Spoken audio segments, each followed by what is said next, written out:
Chapter 7. Los Angeles. The next morning, Mr. Martin drove Bill, Michelle, Nick, and Pam to downtown Los Angeles on his way to work. "What a big city," said Nick. "Too big," said Mr. Martin. "Takes hours to drive across it. There's always a lot of traffic." He stopped his car in front of a tall building. "This is the newspaper office," he said. "Remember, the bus for Portola Point leaves at 2 o'clock. Don't miss it." "Don't worry, Dad. We won't," said Michelle. Thanks for the ride, Mr. Martin," said Pam and Nick. "Good luck," said Mr. Martin, driving away. The four friends went to the newspaper library of the Los Angeles Gazette on the 15th floor. A clerk helped them, and they began investigating. Bill sat in front of a computer with his sister and friends next to him. He typed in the name UCAT, and two newspaper articles appeared on the screen. "Look at the dates," said Pam. "These articles are from 22 years ago. Construction worker falls from 21st floor and dies. Edward UCAT, 46, an American Indian construction worker, fell from the 21st floor of a new building and died yesterday afternoon. UCAT was working on the new Acme Business Tower in downtown Los Angeles when he hurt his foot and fell to his death.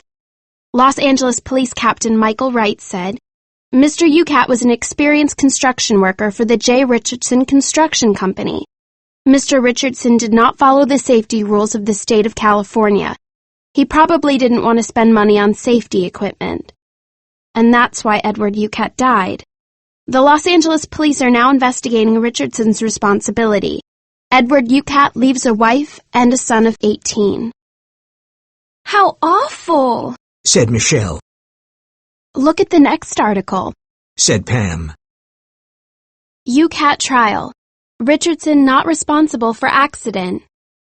3 months after Edward UCAT's death, Judge Marion Nelson of the Los Angeles Superior Court said, Jacob Richardson is not responsible for the accidental death of his construction worker, Edward UCAT. The case is closed. Richardson and his 3 lawyers from the Brannon Law offices were very pleased with Judge Nelson's decision. When Mrs. UCAT and her son heard this, they were very upset. Mrs. UCAT started crying and left the courtroom. Her 18-year-old son said, Jacob Richardson was responsible for my father's death. My father worked without any safety equipment like all of Richardson's workers. Wow. Now we know who UCAT was, said Nick. But that's not much. I'm sure Richardson was responsible for UCAT's death, said Michelle. But he had the money to pay the best lawyers in Los Angeles. The poor UCATs, said Pam sadly. Construction companies often use American Indians to work on tall buildings because they're not afraid of high places. I wonder where UCAT's son is now. He has a good reason to hate Richardson, said Nick. Let's print these 2 articles, said Pam. And show them to my grandfather and uncle. Okay, said Bill. Then let's look in the phone directory. Perhaps we can find a UCAT, said Bill. There are a few directories at the front desk. Bill looked in the Los Angeles phone directory and said, There's not one UCAT in the directory. The 4 friends had lunch and caught the 2 o'clock bus for Portola Point. During the ride home, they talked about the UCAT case, but it was a mystery to them. Was UCAT's son living in California? And was he the murderer? How could they find out? That evening there was a hot dog party on the beach to welcome Nick to Portola Point. Bill and Michelle organized it the week before and invited their high school friends. Everyone brought hot dogs and potato chips. Then they roasted the hot dogs on the open fire on the beach. Mrs. Martin made a big bowl of potato salad and 2 apple pies. Pam brought plastic plates, cups, and forks. Julie Alvarez and her boyfriend Stephen brought soft drinks. Barbara Andrews brought her guitar. It was a beautiful, warm night on the beach, and they all sat around the fire. Nick sat next to Pam, and they started talking. After eating, Barbara played her guitar, and everyone sang old songs. Then it was time to play anagrams. Each person said a word, and the others tried to make the anagram. My turn. Said Pam. The word is lives. After a few minutes, Barbara said, Elvis! Elvis! Good. said Pam. That's a point for you. Okay, my turn now. Said Barbara. The word is listen. Nick thought for a moment and then said, I have it. It's silent. Great! said Barbara. A point for Nick. Okay, here's a hard one. The eyes. Said Nick. A few minutes passed and Michelle said, They see. Great, Michelle. said Nick. I have a good one. Said Michelle.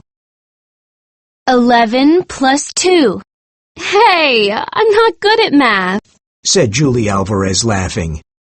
No one had the answer, but at last Stephen said, It's 12 plus 1. Super! said Michelle. Your point and your turn, Stephen. The game went on until 11:30. Then they cleaned up, put out the fire, and went home. Chapter 8. The Anagram. A few days after the hot dog party, Bill, Michelle, and Nick went to the reservation to meet Pam. She promised Nick a riding lesson with her uncle at 4 o'clock.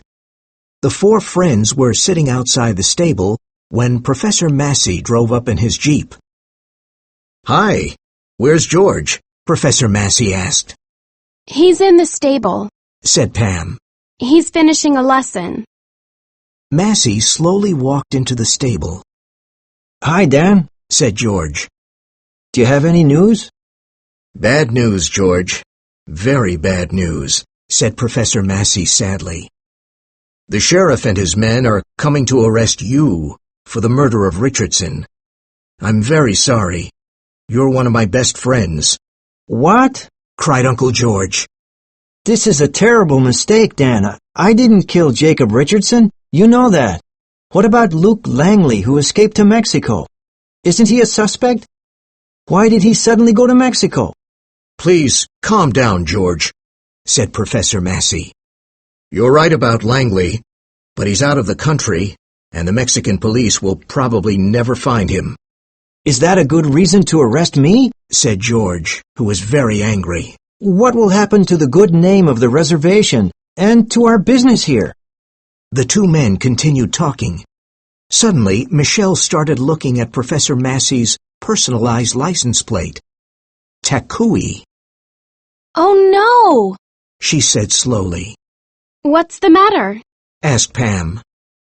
Look at the professor's license plate. It's an anagram. Try reading it backwards. An anagram? Said Bill. Okay, Said Nick. let's read it backwards. Y-U-K-A-T. UCAT. The four friends immediately moved away from the stable and forgot about Nick's riding lesson. Nick took out his digital camera and quickly took a picture of the license plate. This is amazing, Said Bill. Hasn't anyone ever noticed his license plate? People don't think about license plates. Said Michelle. At that moment, the sheriff's car drove up and stopped in front of the stable. Sheriff Lopez and one of his men went inside and arrested George. When Pam saw her uncle walking out of the stable with the sheriff, she ran to him and said, Uncle George, what's happening? She started crying. You know I'm not the murderer, Pam, Said George. and one day the truth will come out. He got into the sheriff's car and was taken to Ventura County Prison. Massey followed in his Jeep, Please don't cry, Pam. said Nick, taking her hand. Everyone knows your uncle didn't kill Richardson. Together, we can help him. We already have our first clue. Massey's license plate. Said Michelle, looking at Pam. Let's find out who Massey really is and why he has the anagram of UCAT on his Jeep. Is he Edward UCAT's son? Her friends stared at her, Let's go to your house, Michelle, and look on the web. said Pam, drying her eyes. Maybe we can find something. But first, let me tell Wild Wolf and the others what's happening. She ran down the hill to the Chumash Museum. When she came back, her eyes were red, and she said, Everyone is terribly upset. No one on this reservation has ever been arrested. Wild Wolf said that we're the only ones who can help Uncle George. Do you remember that night in the forest? Of course we do, said Bill. Wild Wolf said we have a pure heart and we must find UCAT. Let's do it, said Nick. The four friends went back to Portola Point, bought some takeout pizzas, and went home. Hi, Said Mrs. Martin, opening the front door. what are you doing with 6 pizzas? Hi, Mom, Said Bill. this is going to be a long night. We're having pizza in my room and working on the web. I bought 2 extra pizzas for you and Dad. Thanks. Said Mrs. Martin. Are you working on another mystery? That's a secret for now. Said Michelle, running upstairs to Bill's room. Hi, Mrs. Martin. Said Nick, following Pam upstairs. Mrs. Martin looked at them and thought, What great kids. Chapter 9. The Web. After having their pizzas, Bill, Michelle, Nick, and Pam got on the web and started looking for information on Professor Massey. They opened the University of Ventura site and clicked on the Department of Native American Studies. Hey, look, guys. Said Bill. It says that Massey's an important professor. He's the president of the Ventura Ecological Society, and he even wrote a book. There's this picture. Said Pam, looking at all the information. He's 40 years old. Said Nick, reading the site. He got his degree at the University of California, Berkeley, UCB, near San Francisco. It's a famous university. Let's look at the UCB student site. Said Michelle. Perhaps there's a picture of him when he was a student. After a few minutes, she cried, We found him! Here's his picture. Daniel Massey. It says he was the best student of his class, played football, and received a scholarship. He looked different when he was a student. said Nick. He had lots of black hair. Now he's bald. And he didn't wear glasses. Yeah, Said Pam. but there's something strange about him in this picture. What? Asked Bill, Nick, and Michelle. His eyes. His eyes are dark brown. But Professor Massey's eyes are blue. Said Pam. You're right. Said Bill. In this student picture, he looks like an American Indian. Said Pam. Look at the black hair and the dark brown eyes. The four friends looked at the computer silently. Gee, he's the same person, but the color of his eyes is different. Said Michelle. But why? Perhaps he's not the same person. Said Pam. No, I'm sure he's the same person. Said Nick. Remember the anagram on his license plate? But why are his eyes blue now? Asked Pam. I know. Said Michelle excitedly. He's wearing blue contact lenses. You're right. Cried Bill. He changed the color of his eyes with blue contact lenses. I think Professor Massey is Edward UCAT's son. Said Michelle excitedly. He was 18 when his father died 22 years ago, and now he's 40. The dates match. For some reason, he wanted to change his identity. He left LA and moved to Northern California, where no one knew him, and changed his name. When he graduated from UCB, he shaved his head and got blue contact lenses so no one could recognize him. And now he wears glasses. There was silence in the room, and the four friends looked at each other, amazed. With a new name and a new face, he's very different. Said Nick. He doesn't look like Daniel UCAT anymore. If this man is really UCAT's son, then we have found Jacob Richardson's murderer. said Pam. Let's go and talk to the sheriff about this tomorrow morning, said Bill. I think we can help your uncle, Pam.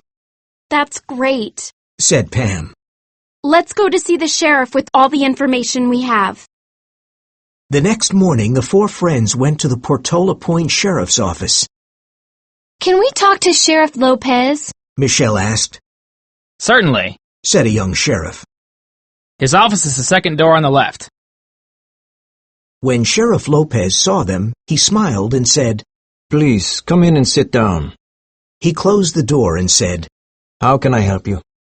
Bill, Michelle, Nick, and Pam explained everything to Sheriff Lopez and showed him the newspaper articles from the Los Angeles Gazette. He seemed quite interested and wrote some things down in a notebook. You're telling me some very surprising things, said the sheriff. You're saying that Professor Daniel Massey is an American Indian called Yucat, and he's Edward Yucat's son? How is that possible? He called one of his men and said, Fred, can you please check the name Yucat, Daniel Yucat, and see if there's a driver's license under that name? A driver's license has a picture of the person and other information. In California, you can get a driver's license at the age of 16. I don't think he had blue contact lenses at that age. And then check the name Massey, Daniel Massey. Fred came back after some time with 2 printouts in his hand. I found something interesting, he said. Here's a printout of Daniel Yucat's driver's license when he was 16. Here it says black hair, dark brown eyes, 6 feet 2 inches tall, and he lived in L.A. Good work, Fred, said the sheriff. And here's Daniel Massey's driver's license, said Fred. It says bald, blue eyes, 6 feet 2 inches tall, must wear glasses. His home address is 25 Catalina Drive, Ventura Hills. I ran both pictures through the ID computer program and they match. These 2 men are the same person. Sheriff Lopez stared at the printouts. Incredible, said the sheriff. Daniel Yucat and Daniel Massey are the same person. He evidently changed his identity after his father died. But why? This is hard to believe. Dan Massey. We have to investigate. This man had a good reason to kill Richardson, but Luke Langley and George Rivers had good reasons too. And now that Langley's in Mexico, it's going to be very hard to find him. Sheriff Lopez was silent for a minute, and then said, I have to work on this case. There are some things I don't understand. We need more evidence. You people did some great detective work. Thanks. If you have other information, let me know. But now, let me and my men do the work. Remember, murderers are dangerous people. The 4 friends left the sheriff's office, and Pam asked, Do you think the sheriff's going to find any evidence against Professor Massey? Well, we're going to try and find some, said Bill. I really want to stay and help, said Pam. but I have to go back to the riding stable. Now that Uncle George is in prison, the people at the stable need my help. There's a lot of work to do. We'll call you and let you know what's happening, said Nick. Okay. Thanks, guys. Said Pam. You're wonderful friends. Bye. Bye, Pam, said Nick. Bill, Michelle, and Nick were walking by an ice cream parlor, and Bill said, How about a cone? The chocolate here is great. Yeah! said Nick and Michelle together. We need to find out more about Massey, said Michelle. Well, we know he's head of the Department of Native American Studies at Ventura University, where there's a museum, said Bill. and the museum is open to the public. Said Michelle. Why don't we go to Ventura and look around? Ventura University was open for summer classes, and Bill, Michelle, and Nick went to the Native American Studies Hall and visited the small museum. They saw Chumash spears, arrows, blankets, and other objects. As they walked out of the museum, they saw Professor Massey, and he recognized them. "Good afternoon," he said. "I didn't know you were interested in Native American studies," Well, said Nick. this is my first vacation in California, and I want to see everything. The Chumash are very interesting people. Yes, they are, he said. That's why I opened this small museum, You know a lot about American Indians.